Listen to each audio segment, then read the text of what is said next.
All right, Exodus 12, 13, and 14. Passover and the beginnings of the Exodus.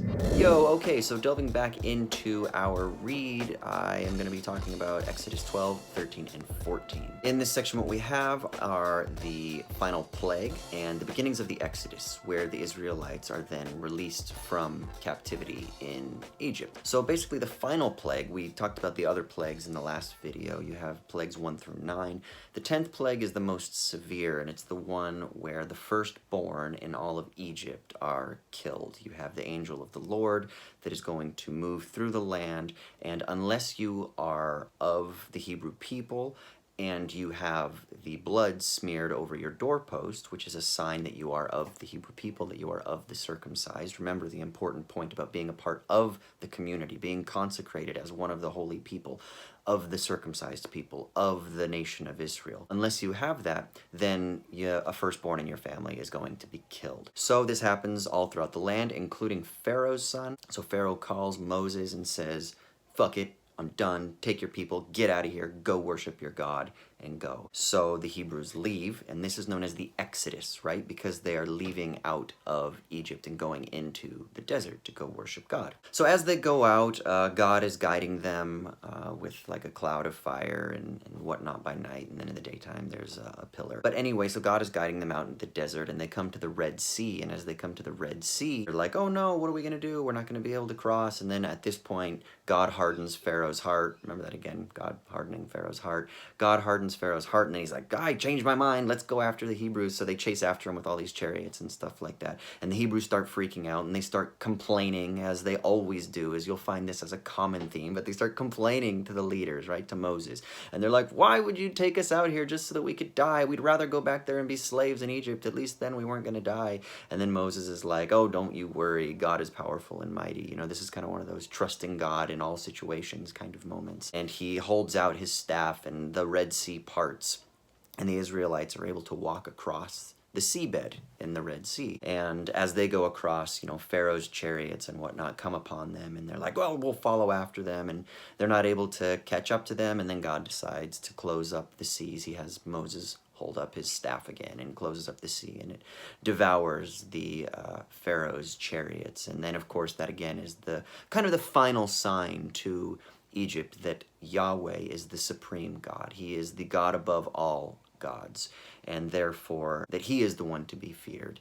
And so that's kind of the end of this particular stage of captivity. The Egyptians at that point have been bested. So I guess the things that really stood out to me in this one are, one, you've got Passover. Two, you've got again the reassertion of God's sovereignty and power over nature. The idea that God is supreme above other gods, which I thought was really interesting at this point, just as something that I considered. There isn't a really strong monotheism in the sense that we think about it now, that there is only a singular God, but it's rather that Yahweh is the supreme of the gods. Now, does this mean that at this point that there's still a sense in which there is a belief that these other gods do exist, these lesser gods, these Egyptian gods, the Sumerian gods, the Babylonian, Assyrian, etc., gods, that they exist, but they're just weaker gods, that there's kind of a pantheon of deities, but Yahweh is the supreme God? Is that kind of what's going on here? I think that you might get a little bit of that, but then you're also going to start to get a move away from that as the Shema becomes much more important for Rabbinic Judaism, which is, Hear, O Israel, the Lord our God is one, which still is kind of relative. And what I mean that it's relative to the other gods in Canaan where they're being settled, or where they've been conquered under, you know, Assyrian or Babylonian or Egyptian captivity. But nevertheless, there starts to become a shift where monotheism, as actually, in reality, there is only a singular God, and it is our God. We have been the chosen people by the one true God.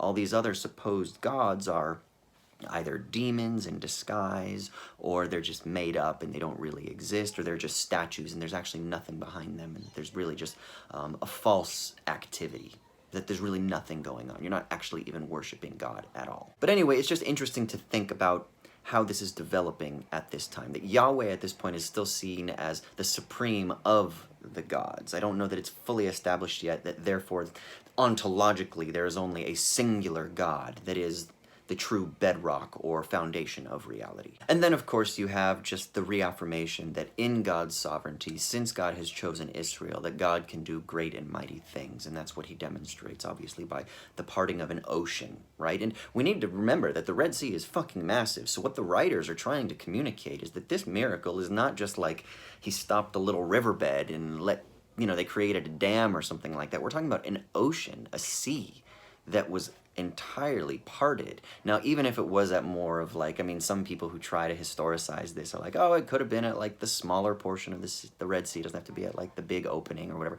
None of that shit matters. The point is that this is trying to establish that God is God over nature and that he can do anything. And even when the odds are stacked against you, when the Egyptians are coming against you, don't lose your faith. Don't start complaining and grumbling. Trust in the message of the Lord. And you will see this repeated, like in the story of Jonah. It's listen to God, trust God. If you don't, God will do things that kind of defy our expectations. He will do the miraculous in order to accomplish his tasks. So therefore, you might as well just stay faithful to God's promises. And that's kind of what you're getting here. God's promises are that he was going to lead us out of captivity and he's going to lead you into the land of Canaan. So trust in that. And then, of course, God does great, wondrous, and mighty things in order to re-legitimate and re-inspire the people so that they will be recommitted to the covenant that he's promised. And then the last thing I want to say, which is really the first part, which is from chapter 12, is the Passover, that final plague that God imposes that triggers their exodus in the first place. And the reason this is so important from the Christian perspective that we will see is that the Passover becomes a type.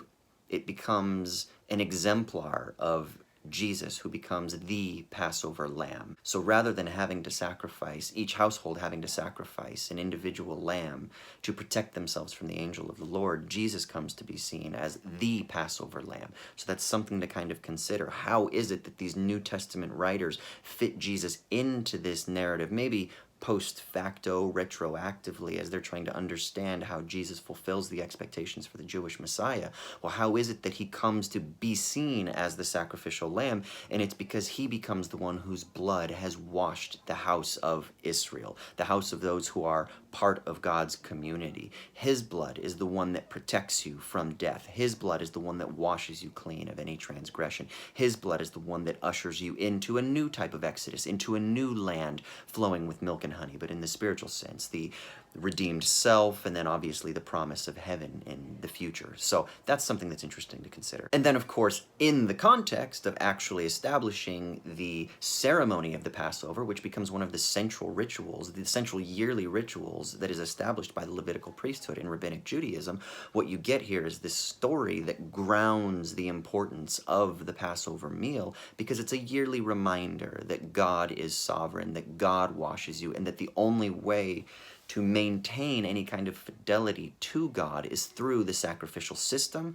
which is established by the Levitical priesthood, which again legitimates their authority. So that's another really important element of this story, is that again, this is establishing the theopolitical order in Rabbinic Judaism that creates the identity by which the nation of Israel will function on a day-to-day basis through many of the kind of liturgical systems, but in particular through the yearly celebration of the Passover, which becomes one of the most important, if not the most important, celebrations for Israelites. So yep, those are my thoughts on Exodus 12, 13, and 14. We're moving a little bit quickly, a little bit slowly. My reads have been just a little bit slower, but I'm going to pick up the pace a little bit, so stay tuned for those. Make sure to subscribe, like, comment, share, get people involved in this shit, because this is really important stuff that we're working through. So especially if you have post-evangelical friends, or friends who are questioning, or friends who are atheists or agnostic, who